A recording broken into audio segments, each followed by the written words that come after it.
Unaionaje hii au usajili huu, kama unakwenda kweli kukamilika? Tutahitaji ni mashabiki kweli walimhitaji Chama, ama uongozi ulimhitaji Chama, au hali ya timu tu ndio imemhitaji Chama automatically?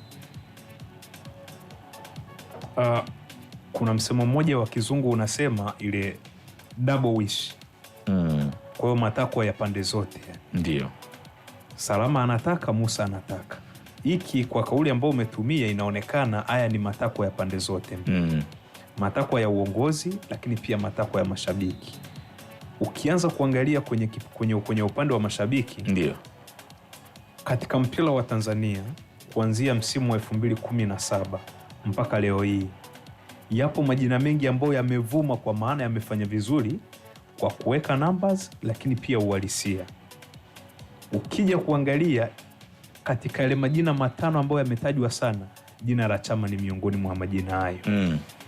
Wanatajwa kwa sababu walifanya vizuri katika hayo mazingira, kwa maana performance yao ilikuwa ni kubwa, walikuwa wanasaidia timu zao kupata matokeo ya ushindi na kushinda vikombe.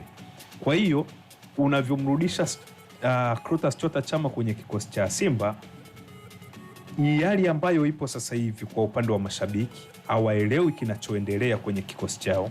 Wanasajiliwa wachezaji ambao wanakuja wakiwa na hype kubwa, kwa maana wanasifiwa kuliko uhalisia ulivyo. Wanafika kwenye kikosi wanafeli, kwa maana wanashindwa kudhihirisha ule ubora ambao wametangazwa nao. Shabiki sasa hivi yupo tayari kumpokea Chama kwa sababu anamjua Chama kile ambacho amezoea kukifanya ndani ya ligi kuu ya Tanzania, lakini ndani ya akiwa na kikosi cha Simba Sports Club. Ndio. Shabiki wa Simba yupo tayari kumuona Chama kwa sababu kaona yale makubwa ambayo kayafanya akiwa na Singida Black Stars. Shabiki wa Simba yupo tayari kwa sababu anajua Chama kaenda Yanga na katoka kuweka historia nyingine ya kuchukua kikombe kingine cha ligi akiwa na wapinzani wao. Kwa hiyo huenda anachukuliwa kwa sababu ya matakwa ya mashabiki ili kupoza huu upepo ambao upo wa msuguano ndani ya kikosi baina ya mashabiki na uongozi wa Simba ulivyo. Inaweza ikawa imepunguza ile hali ya misuguano kwenye kikosi kwa sababu ya urejeo wa Chama. Ni kipenzi cha wanasimba. Kwa upande wa pili, huenda Chama ni mchezaji ambaye ni matakwa ya uongozi. Ndio.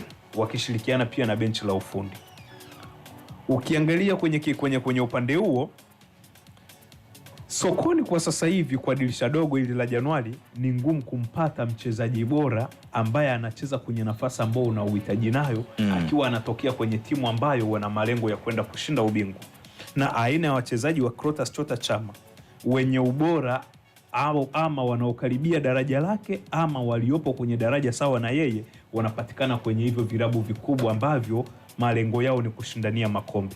Kwa hiyo hawawezi wakakuuzia huo mchezaji. Ni aidha ukamnunue kwa kiwango kikubwa cha fedha, ama umsubirie mkataba wake uishe, ama umkute mkataba wake ulikuwa umeisha umchukue akiwa mchezaji wa bure. Sasa kwa hiyo upatikanaji wa Chama huenda imekuwa ni suluhu kwenye kikosi cha Simba kwa upande wa viongozi, kwa sababu huenda wanatafuta sokoni, huenda wamekutana na mchezaji aina ya Chama au anayekaribia daraja la Chama, lakini kuweza kumchukua imekuwa ngumu.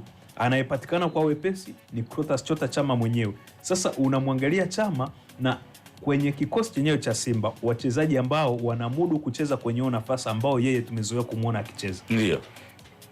Namba 10, namba 7 ama namba 11 ni kiungo mshambuliaji ambaye anacheza katika maeneo yote yale ya mbele, upande wa kulia, upande wa kushoto, lakini pia katikati ambapo ni nyuma ya mshambuliaji. Ila mimi nimemwona Chama akifanya vizuri zaidi akiwa anatokea pembeni upande wa kushoto. Ili akati ini, kwa maana arudi asiende kumaliza mpaka kwenye kibendera, arudi kuja kuliangalia lango kwenye usawa wa mguu wake. Ndio nimemwona Chama akiwa anafanya vizuri.